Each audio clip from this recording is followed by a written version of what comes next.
Lord, I almost hate to cut in on that riff there. Thank you so much to Christoph Brun, who's put together all this incredible show music that we use right here on Left Reckoning.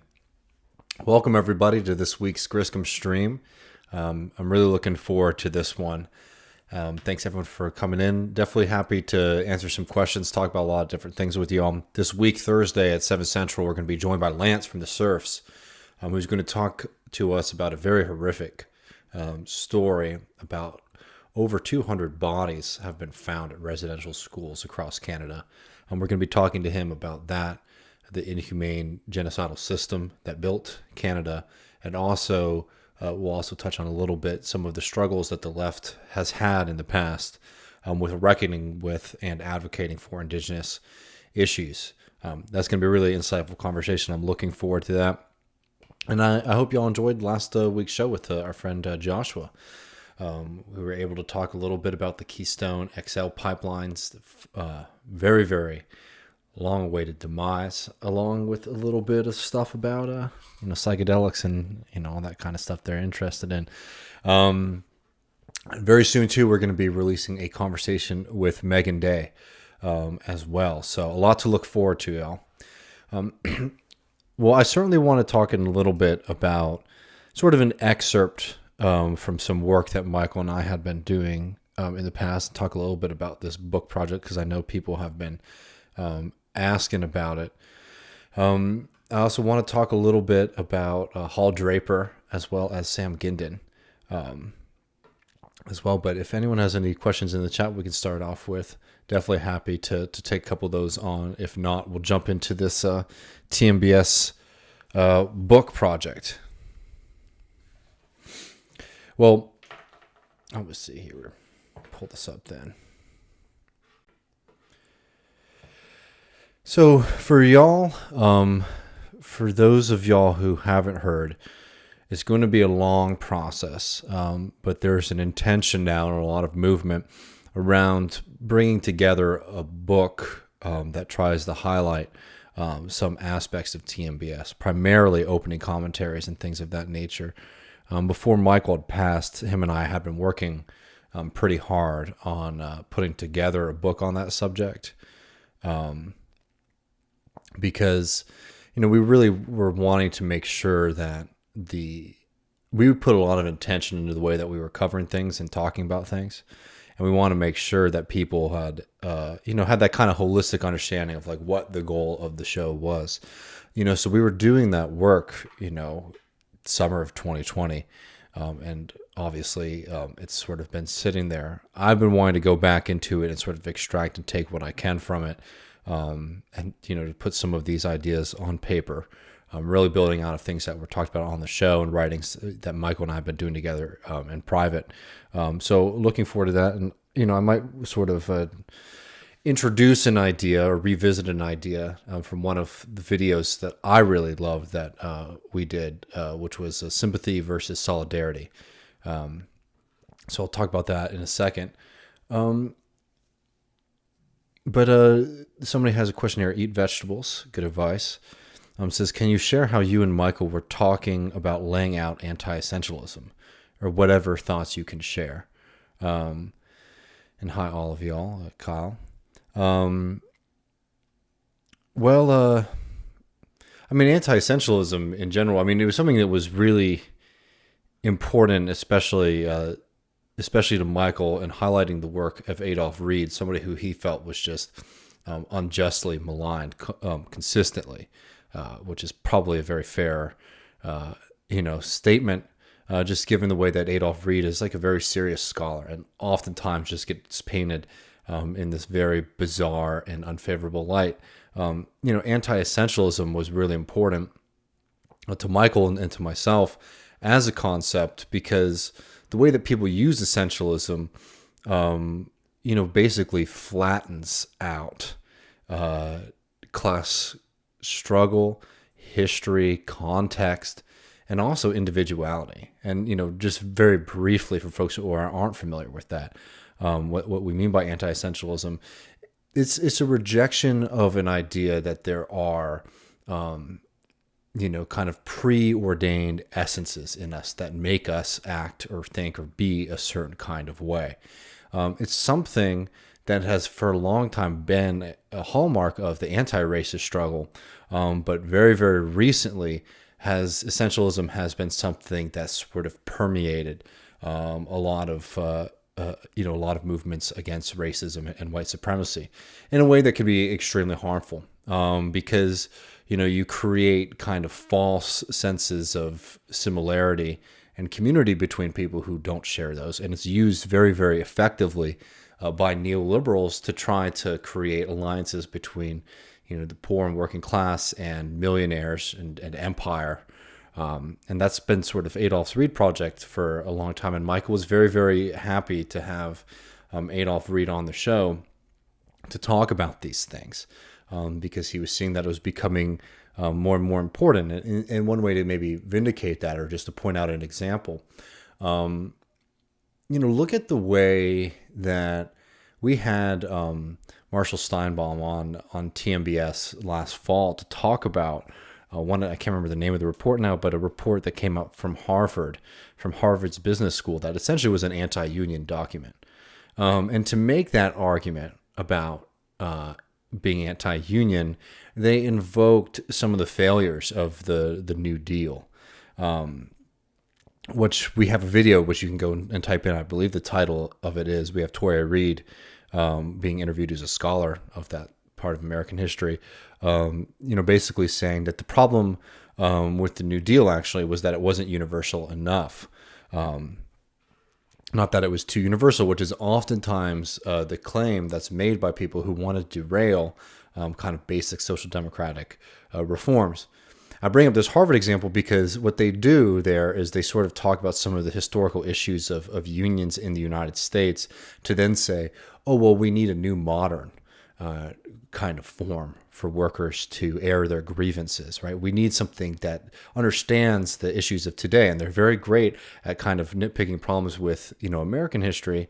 And what do they use that in service of? They use that in service of essentially the kind of union formation. Unions is a gross word to use for that, because it's not a union in any kind of functional way that you would understand that word to be.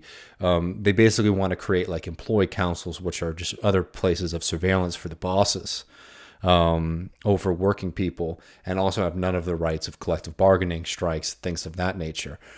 Just basically another department of HR, but sort of paint it as if it's some kind of new form that is actually and actively fighting for working people's rights, right?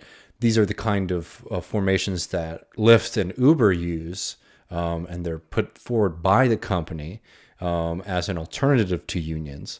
Anyways, you have this Harvard business school paper out there with a lot of the Obama administration's alumni working on it as well, basically saying, oh, so, we reject unions because unions were a part of, these problems of American history in the New Deal. And therefore, we're going to basically take Uber and Lyft's plan and say that workers shouldn't be categorized as workers. They should be all contract employees, blah, blah, blah, blah, blah, right? And that was something that came about, last fall. And I'm sure something that Michael would have wanted to be covering, on the show as well. Oh, man, was there men's rights advocates caller on MR today? Jesus Christ, they put up with a lot over there.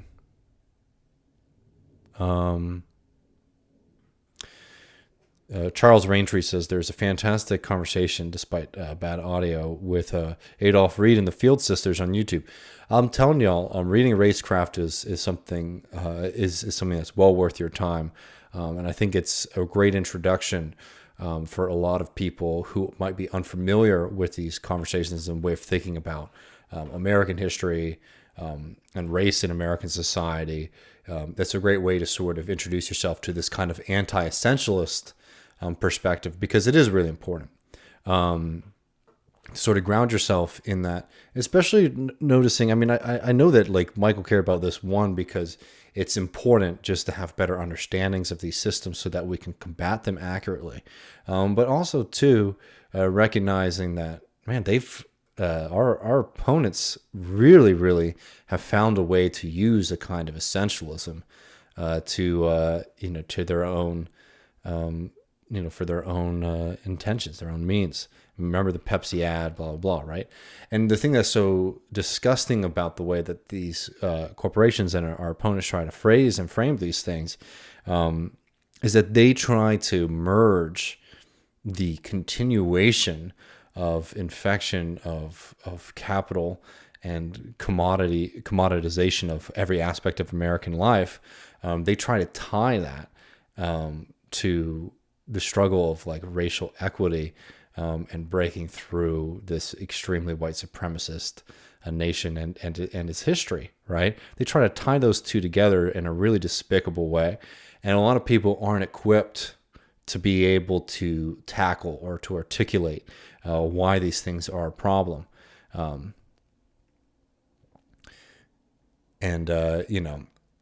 It's a nightmare. We have to really be sure to break that up. Anyways, that's I think is why it was important to Michael. Kyle says it's Keiko. Yeah, I got confused with Kiko, which is another name. I had a good Japanese friend growing up named Kiko, and I didn't realize there were different spellings and different names. So my apologies. Let me see. One of the men around here need to take the MRA guy under his wing and teach him how to be an adult. It's probably very, probably very accurate. All right, well, let me see, y'all. Maybe I can go through, since we're talking about Michael and this project, go through a little bit about this video. I can find it for y'all. I'm sure you could find it yourselves as well. It was a commentary we did during the campaign season, in that really annoying time that, honestly, it's funny to realize how recent it was. But when a lot of people were just sort of having a really hard time choosing between Elizabeth Warren and Bernie Sanders. And one thing I'm really proud of the work that we were doing, not only were we on the correct side, but when a lot of people were sort of like, sitting on the fence about it, it's like, oh, well, we would be happy either way, right? Us at TMBS were very adamant about the fact, it's like, no, the politics that Elizabeth Warren represents and what that kind of politics represents is not something that is going to, one, be effective at challenging the systems that we need to be challenging. Two, it's just not going to win because this isn't a popular class movement. And three, it's a political movement that refuses to wrestle with the root causes of inequality and inequity in American society, and that's capitalism, right? And this kind of dance that we had people going through at that period of time was really frustrating to all of us, and particularly to Michael. So we spent a lot of time writing about the difference between that kind of like progressive, PMC politics and class politics.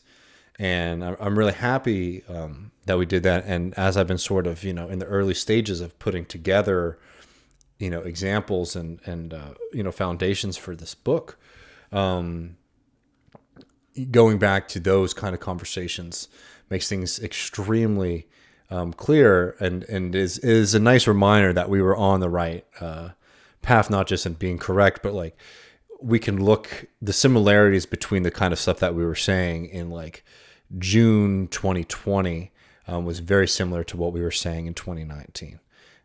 And that kind of consistency I'm very happy about. But we talked about this difference between sympathy and solidarity. Primarily, we were worried about it because we categorized sympathy as a kind of emotion that is very motivating to PMC, to people in the professional managerial class. Now, I will say that I'm not somebody, I use the term PMC, I think it has use. I'm somebody who is a little bit hesitant about how much it's sort of used as if it's like the skeleton key to the problems with the American left. I don't find that, one, to be accurate. And I think like as a Marxist category, PMC is a little fuzzy. As a cultural category, I like to use it because you definitely know who we're talking about. When we're talking about people who have very close ties to, university structures, or even just socially, the way that they interact with one another is constantly sort of policing each other's language. A lot of stuff about how am I appearing outwardly to to my community. How do my politics express my culture and society? I think that is something that is not helpful. But I do think that sometimes it gets overblown, because I think as a class analysis, it does get funny. As a cultural analysis, I think that it has a lot of legs. Anyways, but without a doubt, you can understand who we're talking about when we're talking about Warren supporters versus Bernie Sanders supporters, especially in that time when people who would say that they're on the radical left, for whatever reason, they weren't supporting the socialists, they were supporting, somebody who had a bunch of plans, right? But anyways, I'm sort of going through this text here to give you all a sort of preview reminder of this stuff and why I think it was still so important. So we talked about how sympathy is something that very much comes out of the PMC, and it's not because sympathy is not an important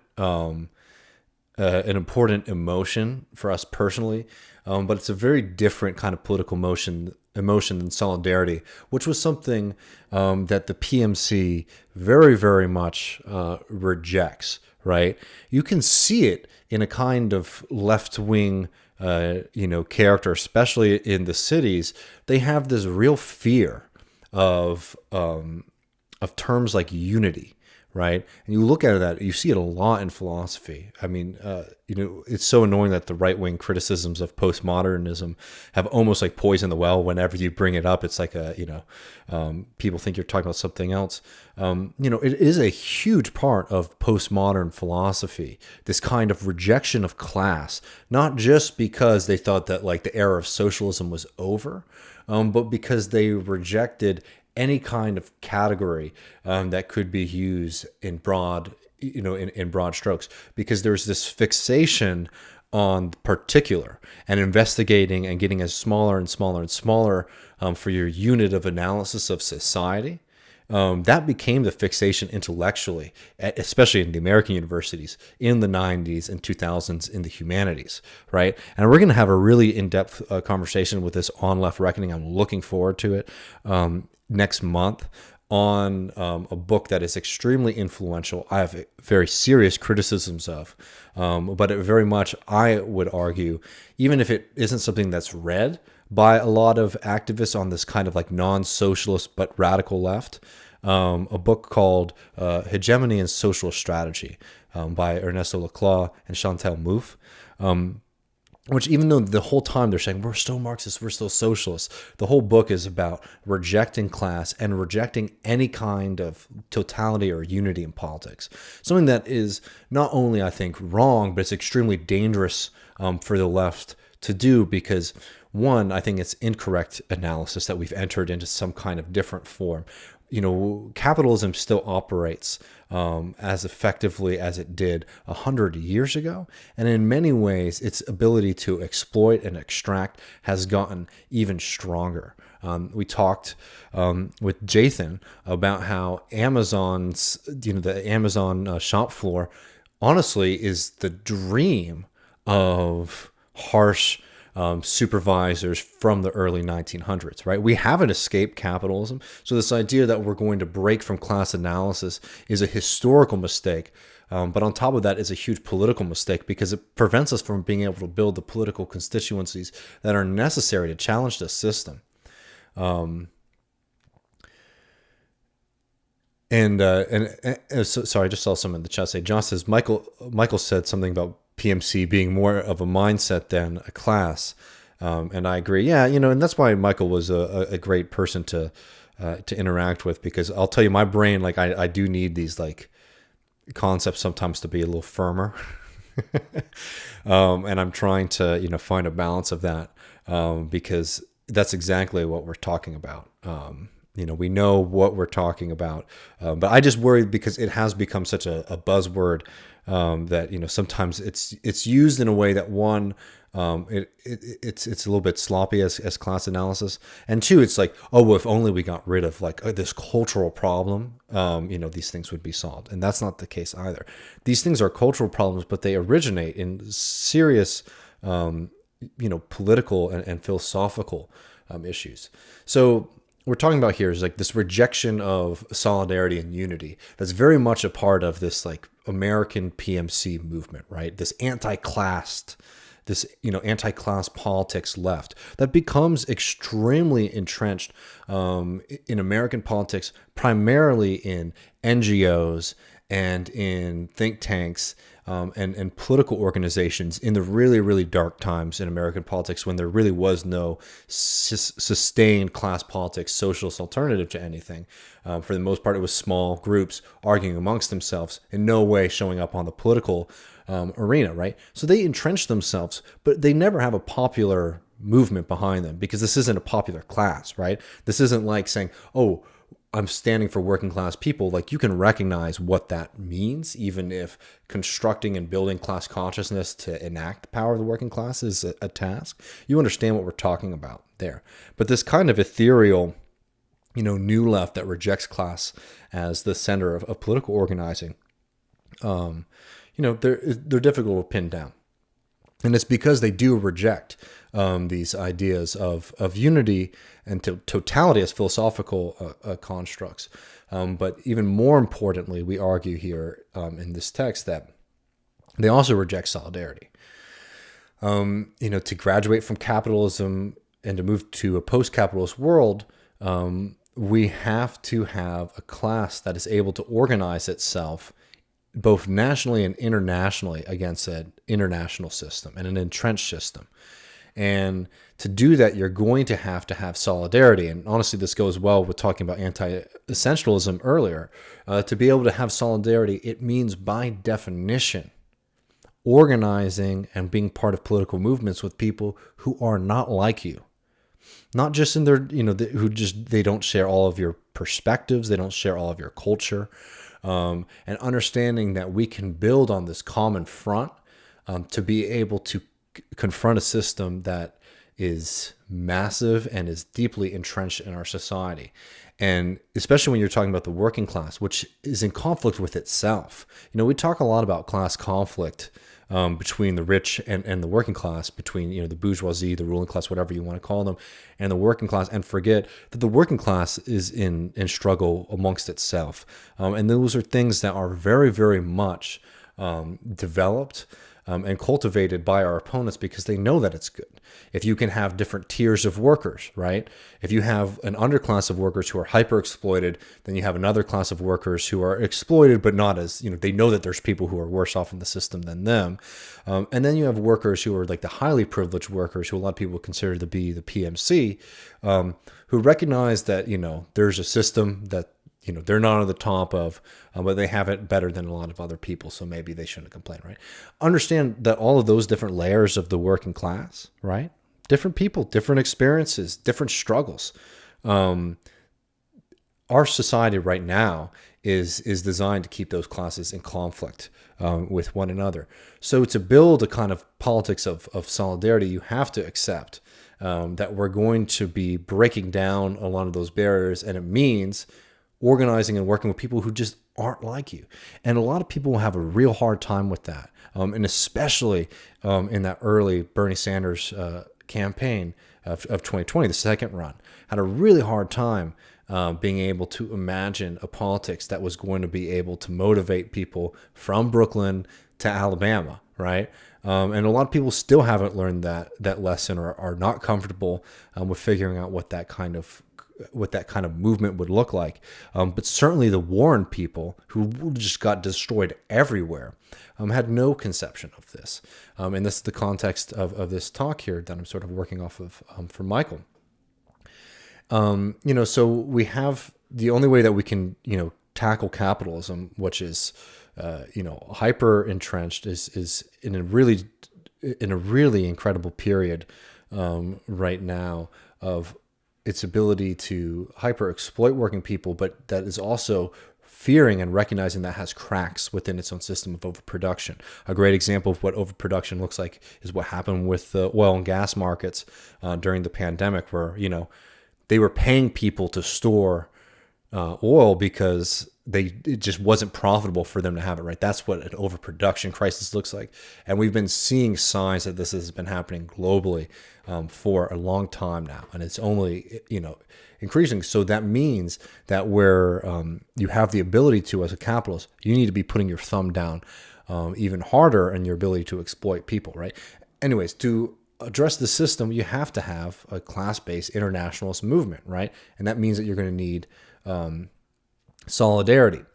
But what solidarity means and why it's very different from sympathy is sympathy, like you can feel bad for people who are worse off than you, right? But that doesn't necessarily mean that you want to empower them politically to be making decisions for themselves, that you want to empower those people as a class to be in power, right? You might say, I want to mess with the system at the top to alleviate some people's suffering. But I sure as hell, don't want these working people to be making political decisions for themselves, because there's a fundamental fear. And that was a big part of, this kind of progressive more and progressive movement, was this very serious fear of the masses, right? They wanted to alleviate the problems that come from the system without having the people who are affected most involved, right? They only wanted to invoke them kind of symbolically. And that was a huge, you could see that, probably not as much from the campaign itself, but from the supporters. Beyond this, to confront this kind of entrenched capitalism, we need a politics that centers democracy and the commons, a politics that is based on true social bonds. And you're not going to build that kind of project with a technocratic or managerial, political project, not only because that's a kind of disgusting and condescending way to think about politics, but because if you want to take on systemic issues, right? If you want to confront a system like capitalism, you have to be able to motivate and mobilize the people. That was such a big part of Bernie Sanders' theory of change. It's not me, us. It's a great campaign slogan, but there was a lot of strategy behind that, in saying, not only do I need all of y'all to win this election, but if I get elected, if I want to do any of the things that I'm saying I'm going to do, we're going to have to have mass mobilizations, potentials for strikes, potentials for mass actions to implement these policies, because the entrenched forces are going to fight as much as they can to stop that from happening. And any kind of reformist project, any kind of anti-class project, no matter how nice their intentions are personally, does not have any way to create that mechanism that is necessary to implement the change, right? So we're taking, that kind of like PMC politics at its best, ignoring the worst aspects of it. And its best, it's inept and incapable of addressing any of the things that it's talking about. A politics of sympathy, and this is from the text here, a politics of sympathy seeks to manage the problem by managing those involved, while a politics of solidarity collectively seizes power for those without it. There was a real fear from a lot of liberals at this period of time, during this time, is like, of the populist, movement. And, that's politically and philosophically a term that's used a little bit too broadly, but they were afraid of the people. Essentially, they want democracy without the people, and that's a formula for disaster. Having sympathy with working people is important, but it's not the same as having solidarity. We note in this text here that Adam Smith, of all people, one of the theoretical giants of capitalism, recognized that there were moral problems with capitalism. He claimed that the tendency to admire rich people and despise the poor is a great and universal cause of corruption of our moral sentiments, right? Like, he understood very clearly that there are moral issues with a system like capitalism, right? And that we have to address them. And I think that more and more people, especially people who are socialists, who haven't really spent a lot of time, reading our opponents, or even reading a lot of the kind of great Marxist socialist texts, need to really wrestle with, is that just having a moral opposition to this system is not enough. And I don't mean this in a way of saying it's not like it is enough if it gets you politically motivated. It is enough if it gets you to start thinking about politics seriously. But there are plenty of people who walk around your town today who see homelessness and they are appalled by it, right? And those very same people might consider themselves to be capitalists or libertarians or Republicans or whatever, right? People see this, and it's not very hard to recognize that there's something wrong in our society.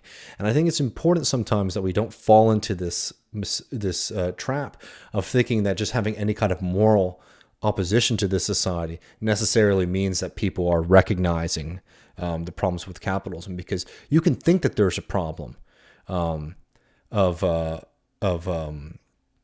you can think that homelessness is a problem, but a lot of people will think that, oh, it's a problem of drug addiction, it's a problem of not having enough motivation, of jobs trainings, and all these other things, right? Which aren't what socialists argue, which is that people who are homeless are experiencing the failures of a market-based system that puts the use value of homes, housing people, below the exchange value of homes, the property values of homes. And as long as you have a system that is motivated by trying to increase property values, you're going to have homeless people, right? That's a kind of systemic understanding of politics that you're not going to get from just the kind of general moral or sympathetic politics. So you have a lot of people who consider themselves to be liberals and on the left, but they're not operating from a position of wanting to build solidarity as like the prime goal of their politics. They are operating from a position sympathy, and more often than not pity, right? And that's not going to get us out of this problem. And it's something that we need to be able to wrestle with and to call out and to recognize when we see it. That these are deficient ways of addressing and solving problems. Solidarity is the only way that we're going to be able to touch on these. And Michael makes a point here that's, and please forgive me if I get it incorrect. I'm not familiar with Buddhism in the same way as him, but he says in Buddhism, there's a brilliant teaching on what's called the near enemies. These are desirable states that are confused with undesirable states. So as an example, equanimity with indifference, dealing with crises, facing challenges in life and the world with some measure of equanimity is great. Having indifference to it is not. And I think that is a good way to think about it. It's like having this general sympathy is a good thing, but we need to help people graduate into thinking about politics from a position of solidarity. And you can look, Bernie Sanders' campaign was certainly a campaign that was built about trying to empower working people, bring more people into the political process, not just to say, oh, we're going to get more voters, but also we're going to have more and more people taking control over their surroundings, over their communities. That's the goal, right? We lose in 2020, and we have to reckon with that. We talk about that a lot on the show. But there was a politics, or at least the goal was to build solidarity to empower working people to take control of their lives, rather than what some well-meaning liberals want, which is to manage away the problems and tensions and challenges that working people face, right? They want to make it a little bit easier for folks. And hell, man, I'm there. If we can help to alleviate people, suffering and struggle, I think that's a positive thing. And that's something that goes all the way back, to Marx and Marxism, is understanding that there's a lot of ways that we can popularize, struggles and reforms in a way that builds a stronger knife edge to class consciousness. But also know that these kind of like reformist endeavors are not the same thing as bringing people into politics, is to helping people recognize their own power, not just in some kind of bullshit high school teacher civics lesson, to say you create the value in society and you should be able to control, your workplaces, and you should also be able to control your communities democratically. And we should be challenging the minority interest in our society, which is the interest of the rich, which is behind a lot of the problems that we have, right? That was fundamentally one of the openings and ruptures of the Bernie Sanders campaign. That's why so many socialists were attracted to it. You see that similar kind of things, with a lot of Lula's rhetoric. When he goes into prison, that famous line where he says, the powerful can try to kill 1, 2, 3 roses, but they can never stop the coming of spring, right? That's a very different kind of conception of politics. then, because people in those moments are saying, oh, he's making it all about him. But this metaphor here is literally saying they can strike one of us down, but there are many of us, right? And that fundamentally to me is like a message and understanding of solidarity, right? Is that we are one of many, the old Union line, an injury to one is an injury to all, right? These are the kind of things that we really need to be grounding our politics in. And we could talk about, our strategy and things like that. But this fundamental distinction between sympathy and solidarity, I actually think can help us parse out some of the more problematic infections of like liberalism into a lot of like nascent, socialist organizing in the U.S. Let me see. There's obviously a lot. I have, a whole chapter on this that I've been writing and sort of taking from talks we had on TMBS with Michael. Maybe sometime down the line, once I get a little bit better, once these get a little bit tighter, maybe I'll release some fragments for patrons of Left Reckoning just to see what y'all are thinking about them. But yeah, the book project can take a while. So don't expect it anytime soon, but we're starting to think about it, and it's been very rewarding to be able to go back at that. Well, let me hear. I'm going to check out what y'all are saying in the chat here. And there's a couple other things I'd love to touch on, but I want to hear. I've been talking for a little bit, so I need a second to catch up. Let me see, y'all. Yeah, Josh says Sanders won the LGBT vote.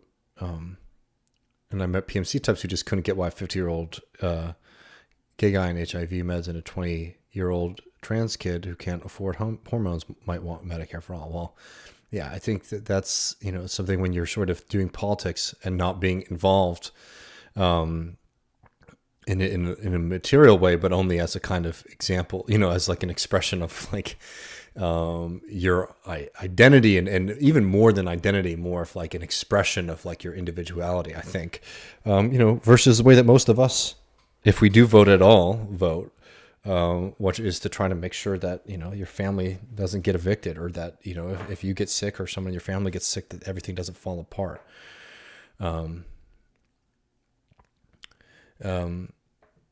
Y'all should definitely check out Prairie Fire, by the way. Great YouTube channel. At university, my capstone course was The Morality of Capitalism. We read Adam Smith and a ton of Keynes and an overview of Atlas Shrugged, no Marx. I got a hell of a story from it and a 97% final grade. Well, glad that you were able to sneak through there. And yeah, I mean, it's pretty exceptional, honestly, if you read. Now, that's the thing that's so interesting about like the kind of libertarian apologists for capital, like the Ayn Rand types, is like they are just exceptionally brutal. I mean, they almost fetishize the depravity of capitalism as a system. But early on, even people who thought that this was a radical revolutionary system, Adam Smith, recognized that there were fundamental issues to capitalism. And, maybe when I wrote this sympathy and solidarity piece with Michael, I remember texting him about it because I was getting worried because there was a real fight right then about, should we be using the term socialist and blah, blah, blah, right? And I'm all for not feeling like you need to dress yourself up in any kind of clothes or, in a radical aesthetic, right? I think that it's not helpful. Like I'm somebody who reads a hell of a lot of Lenin and Marx, and yet I don't walk around all the time saying like, guys, I'm Marxist-Leninist, right? Because I don't find that to be helpful. I also find that to be a great way to like really start to close your mind off from a lot of things, not in a way that is like, let's be eclectic. But I think that sometimes fixating on your own individual politics in that way is not a very Marxist way to engage with politics, because you should always be thinking about how you're engaging with politics as part of like a social mass or social group. And most importantly, how you're starting to build kind of community organizations and eventually political parties, a socialist working class political party, should always be the end goal. And I always have found like the individual focus that a lot of people find, with left political theory to be unhelpful, right? Because people are like, oh well, I'm this and that and that, and if I can only find like this this combination of dashes and proper nouns, then I'll have sort of unlocked the secret of politics. When I'll tell you right now that ain't the case. But I was getting worried at this point that a lot of people were getting excited anytime somebody made like any criticism of capitalism because of its like levels of inequality, and I was getting worried about that because a lot of people realize that this system is wrong, right? Or that there's something wrong when, I mean, listen to, Elizabeth Warren talks about rich people all the time. Even though her politics and her involvement in that campaign was to try to smash a nascent working class movement in this country, she was very comfortable invoking, terms about inequality. Hell, I mean, Clinton was at times too. So I get worried sometimes when people sort of mistake a general critique or a recognition about like inequality in society. People say, oh, that's a bad thing, with, oh, well, this person is like moving towards our understanding. I'm telling you right now that that's not the case. And you should look at the content of what they're saying sometimes, instead of just the fact that they're standing in criticism. Because there are a lot of criticisms of American neoliberal society, spanning all the way from Marxist and communist and socialist criticisms to obviously fascist criticisms to more technocratic neoliberal criticisms to the radical center criticisms, right? And I think sometimes, especially because there had been such a stranglehold in American political media, that anytime anybody made any of these criticisms that most of us understood to be true, at least in saying, oh, this society is broken, some people would start to think, oh, well, these people were all on this kind of broad front.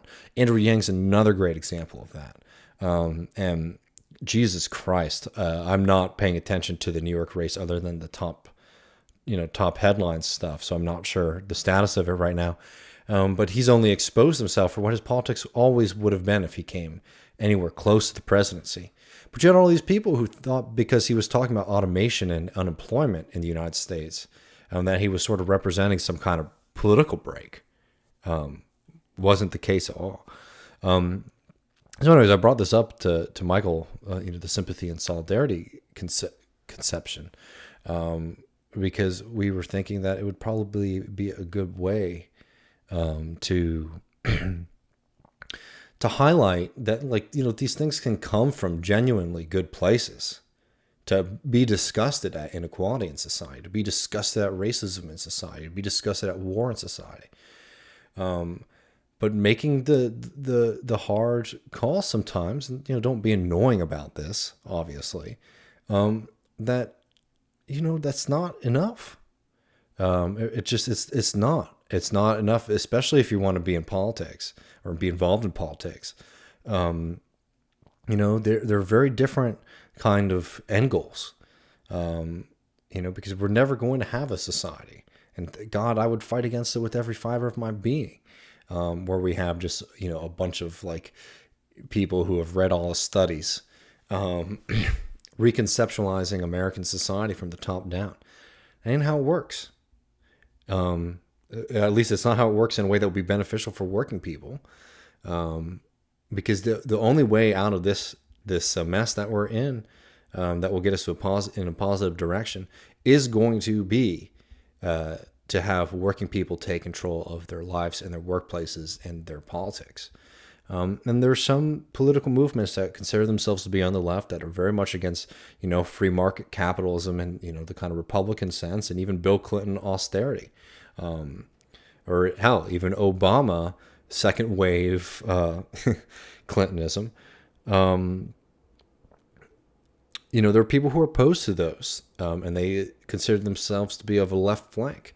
But they also want to do it in a way that kicks out the vast majority of the working class from being involved in politics, because to them, a lot of working class people are bad and stupid, and have bad manners and cultural views and things like that. And I think we need to be very, very quick, especially right now when we're building, to call that out, and to not play around with it, because you don't want to get those people in your team, right? Because then you start to come into power and you have a bunch of people who don't share your conception of politics, who are reformists in like the true sense, right? In like the kind of the way that a lot of Marxists call people reformists. They're reformists in the true sense that like they don't want a rearrangement of class power in American society, but they have a difficult time with the pain of that society.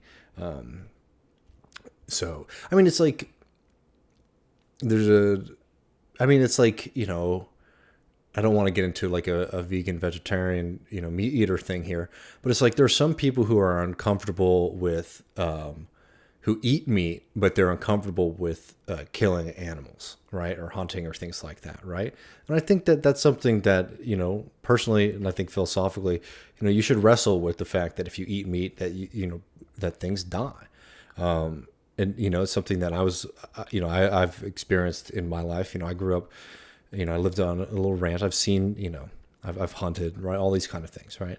I have awareness that these products that come to you, you know, they don't come in plastic, like they seem to most people at the grocery store, right? So, you know, I think I don't know. It's just something that like some people, they start to realize, they're just unable to wrestle with that reality.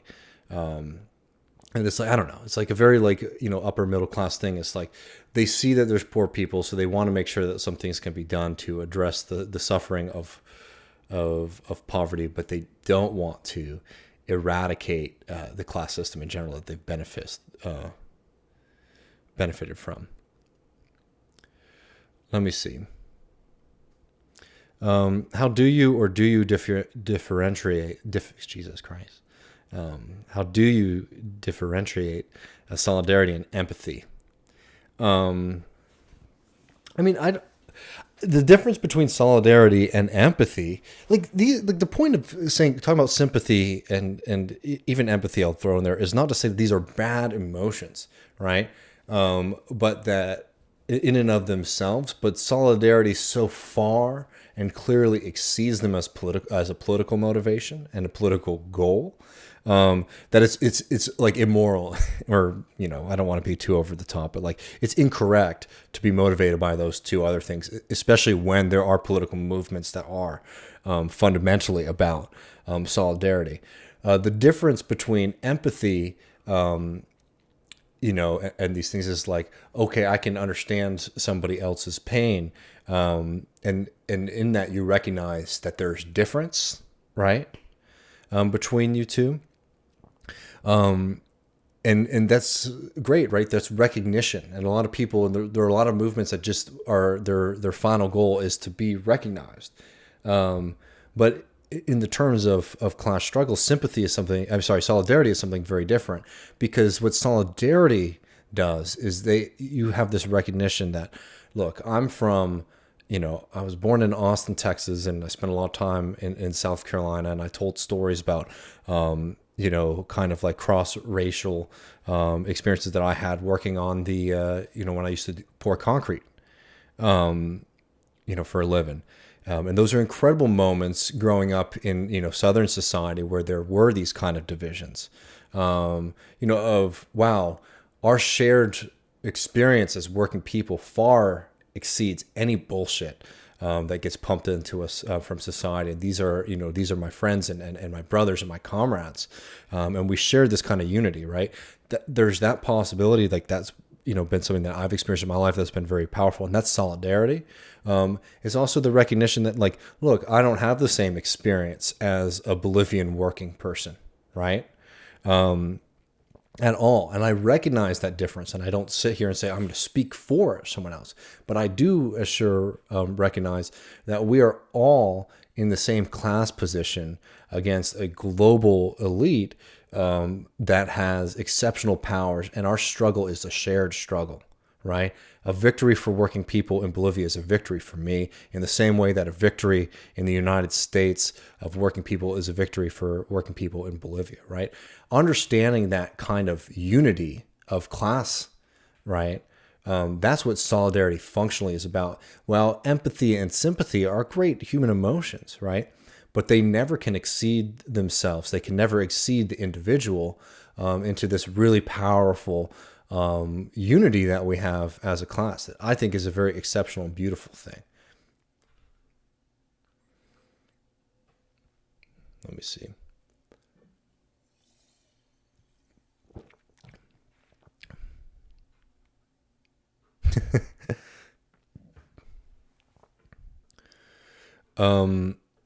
If anything just happened with Castillo, I do not know.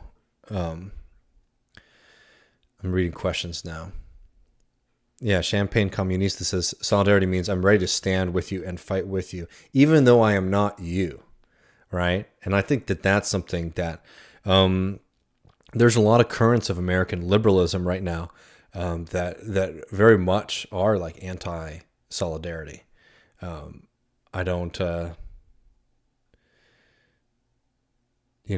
I don't find that, I think that like trying to reclaim solidarity as like one of our key and core values is really important, and also in a sense of greatness too. I don't know if people who've been watching our talk yesterday on the 1776 project. But I mean, I did a video on Paul Robeson for Jackman where I sort of do this a little bit more in depth, but there are a lot of things to be proud of being a member of the working class, and there are a lot of things in the future too that we aspire to be that are incredibly ambitious and great and beautiful, and recognizing that this is not only true, but is an incredible positive view and vision that we have of society. I think is something that's really important. I think, I mean, the Gramsci quote is phenomenal. Most people are familiar with it, at least right now. It's like pessimism of the intellect, optimism of the will, right? I think that, there's a lot of contemporary left movements that are just extremely negative. And it's not surprising that that's the case. We live in a society that's very screwed up. We live in a world where we're worried if there's even going to be a future for our planet and our environment. I understand where a lot of the negativity comes from. But I really have always been somebody who tries to advocate that, like, let's take the world seriously. Let's not sugarcoat things and lie about situations and say, like, okay, let's do 5 positive news stories a day, right? I don't find that to be helpful. I don't find lying to people to be helpful. But also, we'll say it again and again and again, that being a socialist is an extremely optimistic philosophy. It's a philosophy that's very much motivated by love for each other, for love for this huge mass of people on Earth, all of us so different. And even though understanding that we might not all be best friends if we were all hanging out at a bar, understanding that we do have this kind of sharedness and this unity between people of different languages, cultures. It's really beautiful, and I want to motivate and lean into that as much as possible, because I just don't find it. I don't find it. I don't find being an extremely negative movement to be the way that's going to achieve victory. Like, you have to have something to hope for, and I hope for a lot. It's only because I see how messed up the world is today that I have hope for a different future. I'm motivated by a different future. Let me see. And that's why we were talking about solidarity. That's why solidarity is such an incredible motivation, is saying, I might not be you, but I stand with you, right? And that is an incredible, I'm not a spiritual person or anything like that. But I do find that to be a really powerful way to think about the world and community, because you're actually escaping, your individuality. You're not sacrificing your individuality. We all can be ourselves. But you actually have the ability that most people never experience, which is actually like exceeding yourself and being a part of a social block that is larger than yourself, something that you could never comprehend solely as an individual, that you could never achieve solely as an individual. Solidarity is a beautiful building block for a much, much more beautiful, kind and just society in the future. And I think that it's a really important thing that we should not only claim as, a good term and so that, gives us warm and fuzzy feelings, but understand that this is the gas in the engine. This is what's going to help us achieve what we need to achieve. Let me see.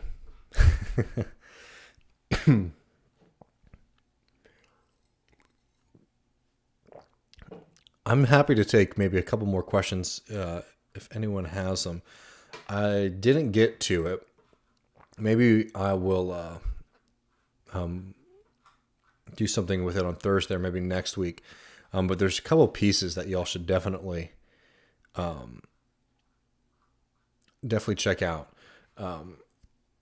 Why Workers Don't Revolt by Sam Gindin, who is, one of Leo Panich's close collaborators and co-writers. It's in Jackman, Why Workers Don't Revolt. It's a really phenomenal piece where he actually starts, and I touch on it a little bit, but he actually talks about the class fragmentation that we have in the United States today. I think that's it's a really phenomenal piece. Another piece too, which is interesting, is by Hall Draper, one of the great American Marxists, called Anatomy of the Microsect. It's a little difficult to read today, just since it was written in 1973, knowing what was coming after this. But he talks about the problem of sectarianism in the American left, and unfortunately, it's extremely, extremely relevant today. It's a really incredible piece where he sort of talks about why there's so much fragmentation amongst the left, particularly Marxists and socialists. He talks about the different kinds of sects. One he calls the classic type of sect that's existed for a long time. It's still a problem. And the sex socialist.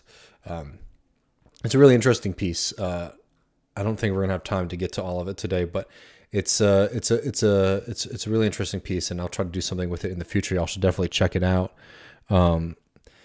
Because we're entering in this period again, and one thing I talk to our guests and people about when we have them on the show or things like that, I get worried about what's going to happen over the next couple of years. We are much stronger than we were in 2015. The Bernie Sanders campaign brought a lot of people into our politics. Which is great, but we have to find ways to move forward. And I'm seeing the ugly head of sectarianism pop up again. And I think that it's worth looking at the history as to why this has plagued the left for so long, so that we can start to plug those holes.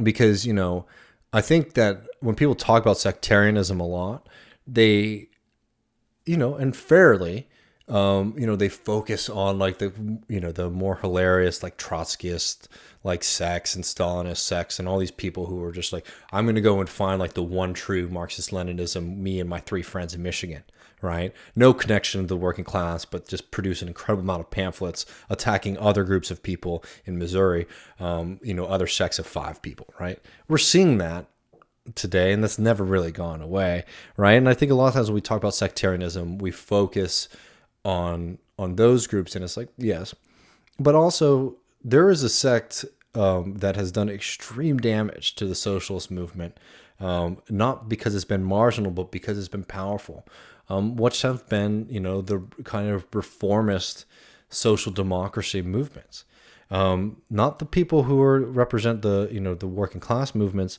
but people who very much go into politics with reformist aspirations. And they captured a lot of left parties. This is primarily more of a problem in Europe than the United States. But you see that, where you saw the complete failure of social democracy in Europe has only opened up more room for the neoliberals and the far right.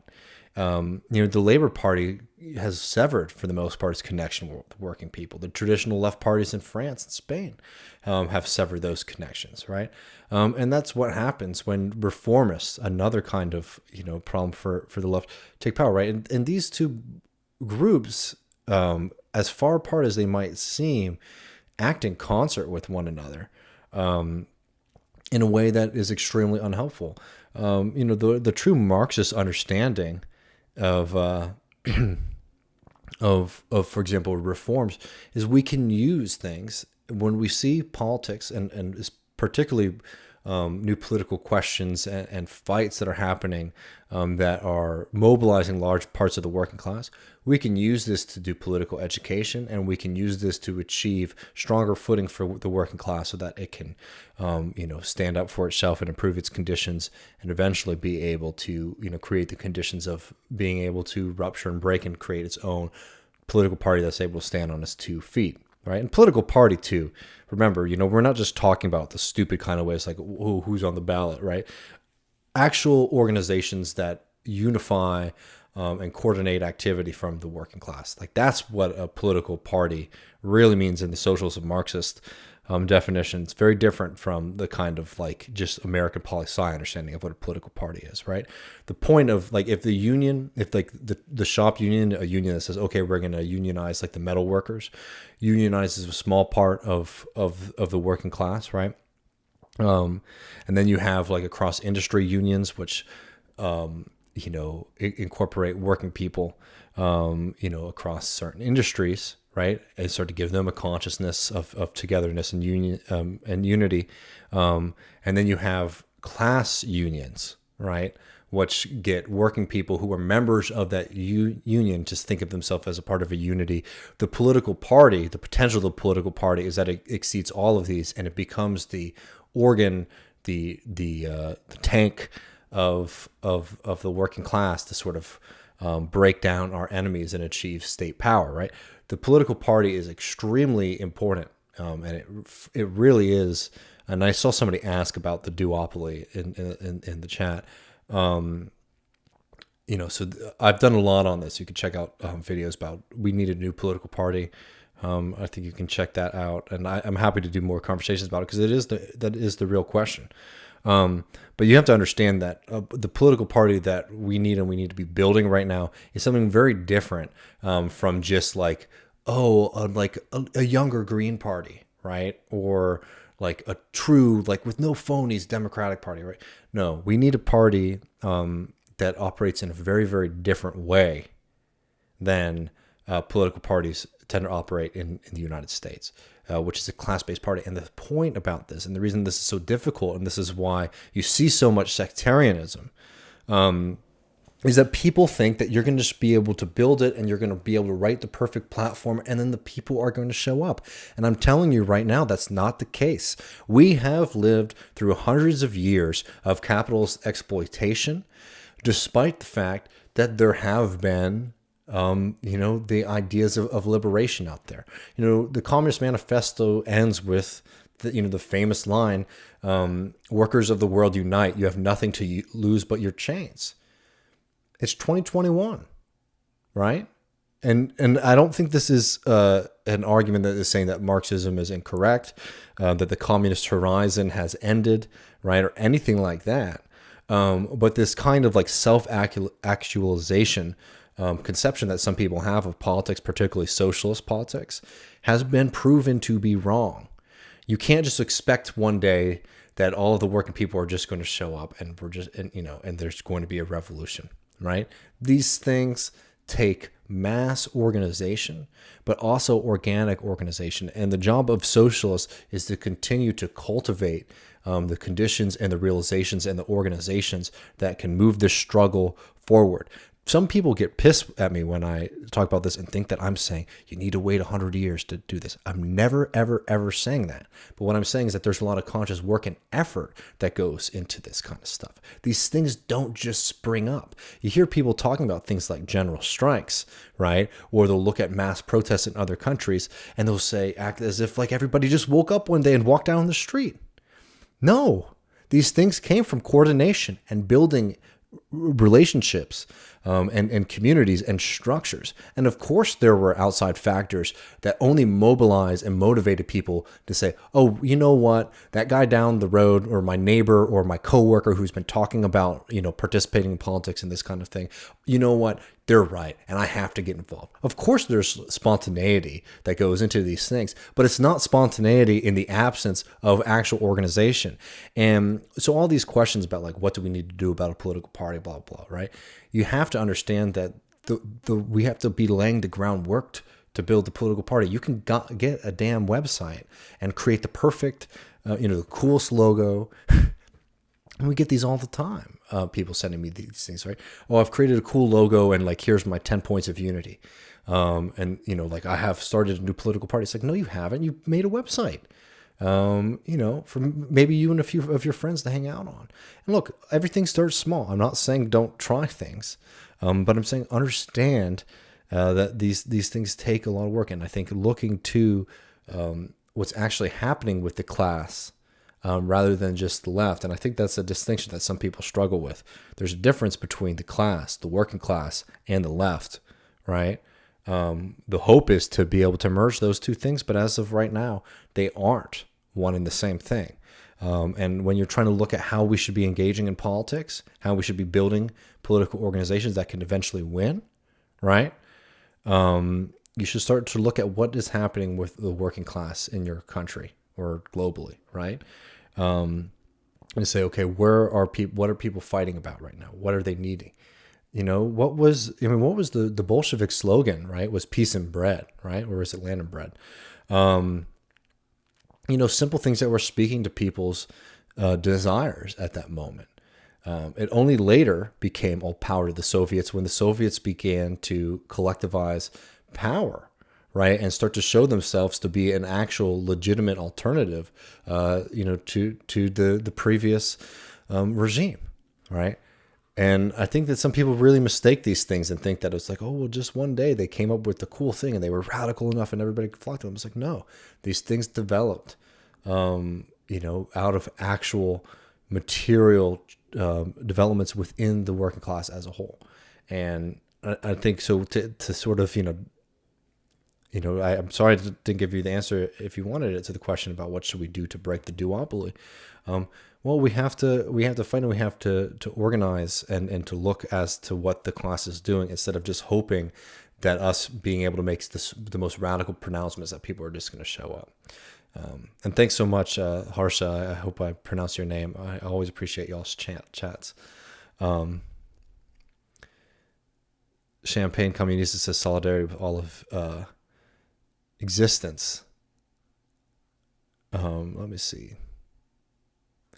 Antonio wants to know if they'll name the party after me. I don't think that's a good idea. So I've been thinking about changing my last name, but that's a whole other conversation. But I know it's a good brand. Let me see.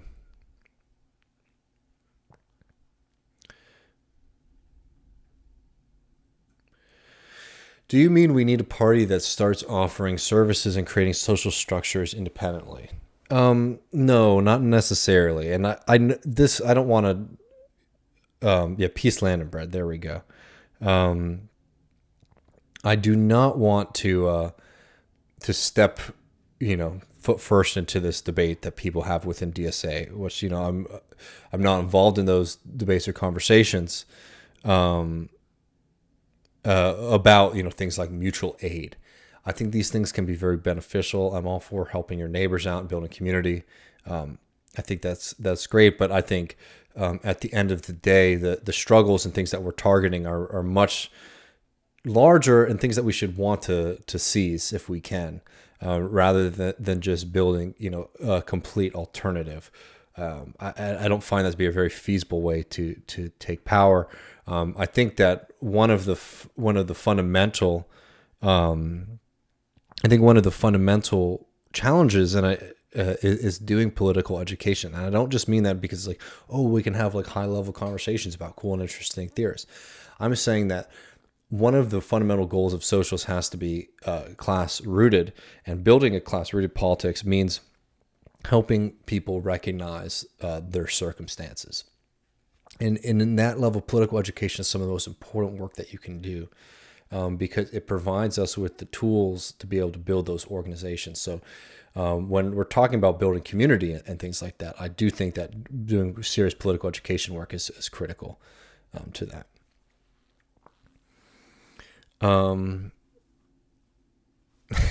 Thoughts on CPUSA 2036? Yeah, well, maybe I don't know if people are familiar with the with the CPUSA, with the U.S. Communist Party. Which is still a party you can get into trouble for being a member of in the United States. They've essentially taken the position that the Republican Party is such an existential threat to politics, to the globe and to society, that the Republican Party needs to be defeated by just a complete victory of the Democratic Party in all aspects of government. And not only did they believe that, they endorsed Hillary over Bernie in 2016 because they believe that the center needs to defeat the right, and then we can have the final battle of history between the left and the right. And I always have found it to be funny to be a member. And look, and I don't want to malign people, because there are a lot of really smart people who are members of the CPUSA. I've read some of their materials, and I know some really smart people are members and do great work. So I don't want to be too flippant about this kind of stuff, but I have always found that strange to operate on that kind of political understanding, and be a member of a party that's going to get you in a lot of trouble. And let me see, y'all. I'm going to take these last two questions. Someone asked about merch. We want to get it going. I'm trying to figure out the best way to do that. I'm curious if anyone has any suggestions as to groups to go through. I love the TMBS merch, but I always felt it was a little bit too expensive. So I don't want to do anything that's too expensive, but also trying to do things that aren't hyper exploitative. It does get expensive very quickly. So we're trying to find a way, but if people know any good shops for us to get into, to get in contact with, would love to hear from you. I think one of our hopes would be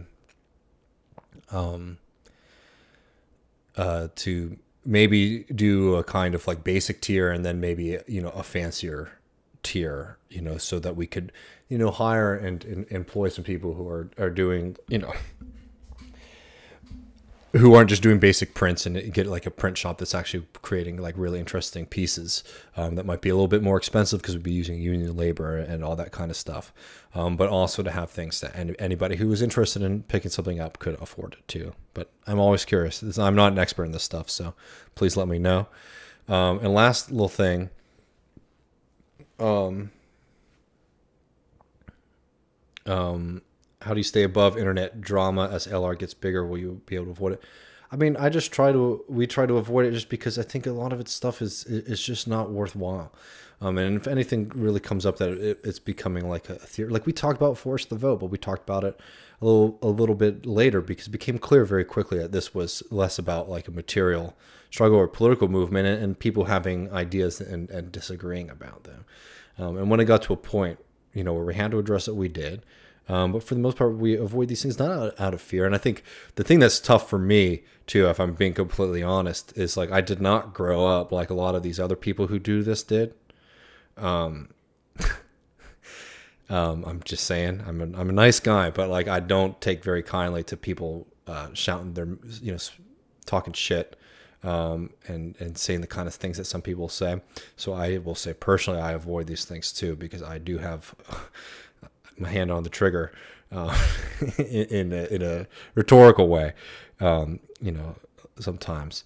So I try to avoid those because I think, anything that is actually of issue for the most part, you can always come back to the next day. And usually if I see something that's really pissing me off, I usually try to avoid it, but I'm not always good at it. I get into things every once in a while, but we try with this show to really be about what's actually happening, and rather than getting into like streaming wars, because I don't find that to be very beneficial for any of us. It's a great way to get exposure, but I just don't find it to be a great way to build the kind of movies that we want to do. All right, y'all. Well, this was fun. I really appreciate y'all hanging out. Please Always feel free to reach out through all the different venues that you can if you have any questions, concerns, or ideas. Definitely consider supporting us on patreon.com/leftreckoning. Really excited to be talking to Lance this weekend. Megan Day very soon. We're going to be having a public show the last week of June, but I'm going to be going away.